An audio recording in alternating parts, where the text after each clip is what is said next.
Trauma, PTSD, they're a part of life, unfortunately.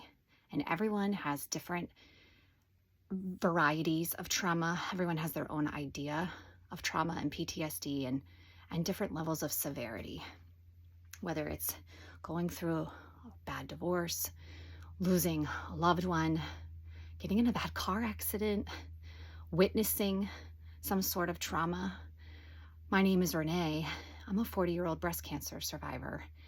And while many of you may think that my big traumatic event is cancer diagnosis and treatment, and while that is super traumatic for me, I'm 1 year out, but there's something else that's part of my story that is very traumatic, and I'm really going through a lot of triggers today. I just finished listening to a Mel Robbins podcast on my walk, which is why I'm sweaty and out of breath. I love to walk and talk with Mel. And the episode I listened to, she interviewed Dr. Mary Catherine McDonald about trauma and PTSD and how to work through them. So she talked about what happens with our brain when we go through something traumatic, that our brain files things away, and it likes to file things away in an organized manner, no matter what your car looks like, whether that's organized or not. Your brain wants to organize events. When we go through something overwhelming and traumatic, it's all disorganized. The files don't get put away. They're like fragments, right? Like Post-it notes put all over the place. And then you put emotions attached to details or not attached, right? So the brain doesn't know what to do with it. So sometimes it might put it away for a little bit, but then something that triggers those memories or those feelings come up, and it comes back again because your brain wants to organize it. If listening to me talk about trauma is too much for you right now, please move on. It's totally fine. But for me, this is me talking through my trauma, and I want to share the details and emotions with you to help me organize. Today, I am getting ready to go in for a surgery. I haven't had surgery in almost a year. In fact, I just celebrated my 1 year cancerversary. 1 year ago, last week, I had my bilateral mastectomy. And that is when I became, as they say, cancer-free or, no evidence of disease.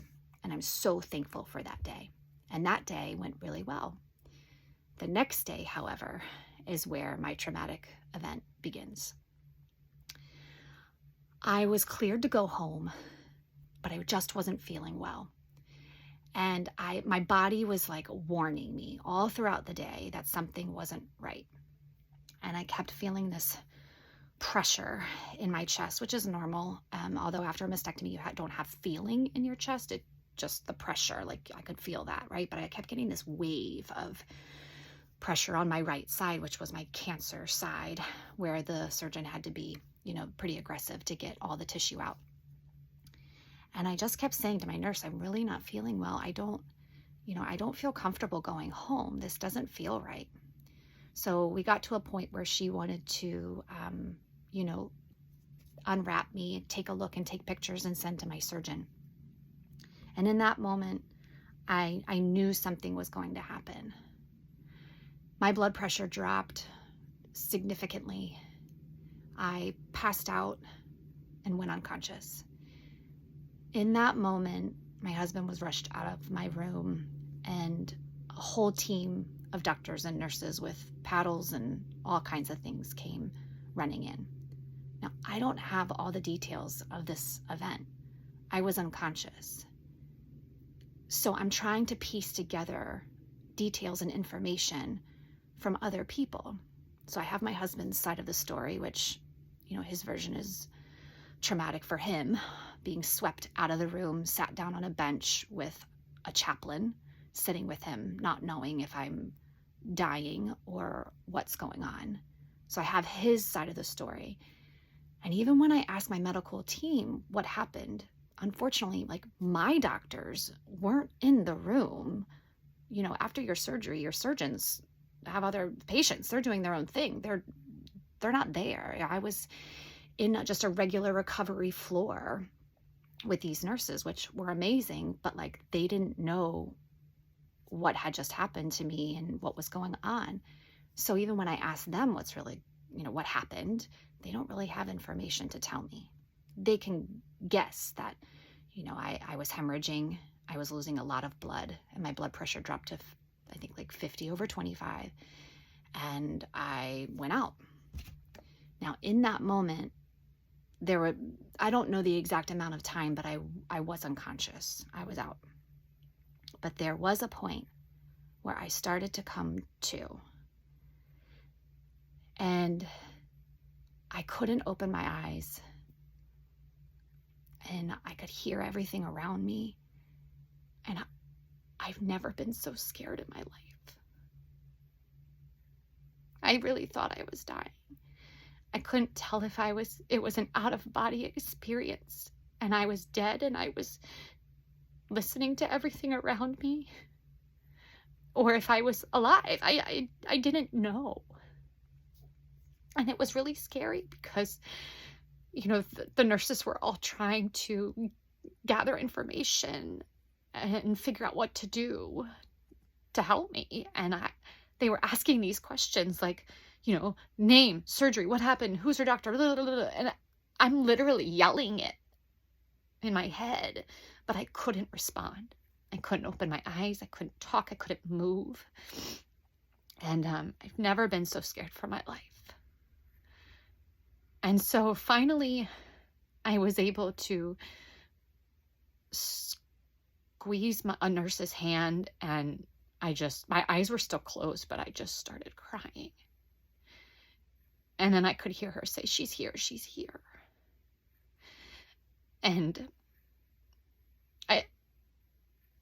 the rest of the story is I was moved from that floor to critical care. I had lost so much blood, and my blood pressure was so bad that I needed to be in critical care. I needed a blood transfusion. And for the next few days, I was completely helpless. Like I couldn't even get out of my hospital bed to go to the bathroom.